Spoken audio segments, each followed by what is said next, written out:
Good morning, afternoon, or evening, wherever you are. Today I'll be talking about the 5-issue Robin Miniseries that was released in 1991. So if you want to go read that for yourself, there will be a little bit of spoilers in here. I really like sidekicks, and my favorite sidekick is Robin, but I never really liked Tim Drake's Robin when I was growing up. I think it's just the lack of content that we get out of him, like in adaptations. Like, we got a lot of him in the comics, but I never really read the comics growing up, so I didn't really have a lot of love for Tim Drake.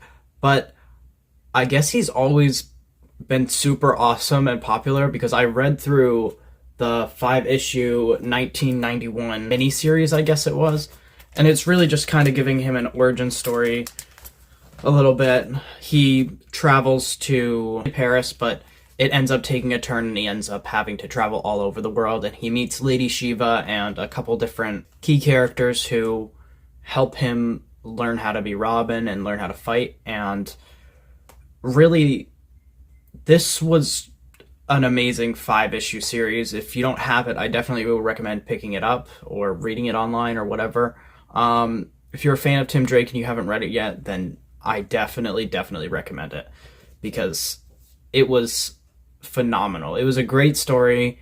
It really brought out all my favorite aspects of Robin as a character in general. So I'll probably pick up more Tim Drake Robin content in the future, and I just really hope they stop doing him dirty in adaptations and things like that, because he really is a great character. And throughout this whole series, you can see that it's a great origin story that shows you how many different aspects of Robin there are, and how he really just tries to prove himself to be worthy for the title of Robin and as the Dark Knight's partner.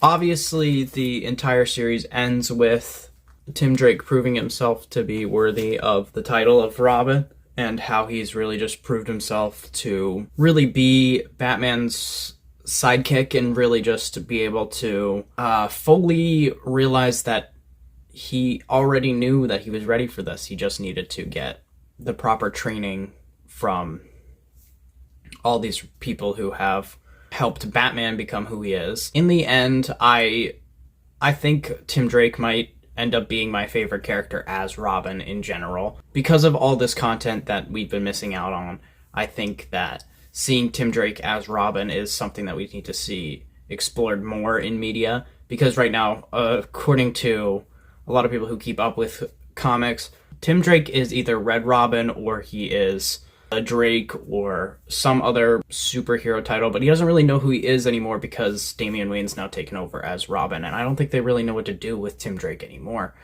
But I hope that they do eventually get back into exploring what Tim Drake can be without being Robin anymore. And I'm really just excited to see what they do with Tim Drake, and I want to go and pick up some more at some point when I don't have $1 million that needs to be paid back for other random crap. But yeah, if you enjoyed, thank you all for watching. I hope that you did enjoy, and if you didn't, let me know in the comments why, and let me know if you want to see more reviews and recommendations for comics that I've read and that you should read. Just let me know down in the comments. You can check out all my other socials on the screen now, and have a great day.